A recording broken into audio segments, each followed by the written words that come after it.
The Magic Compass Adventure. 4 friends found an ancient compass in their school's science room.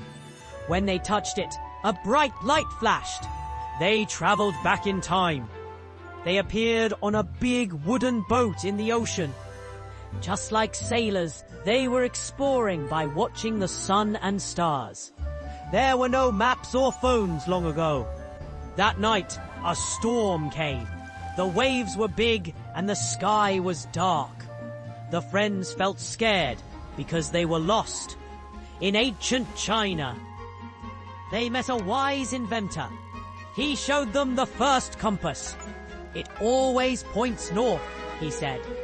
It helped travelers find their way. Suddenly, there was a big flash of light.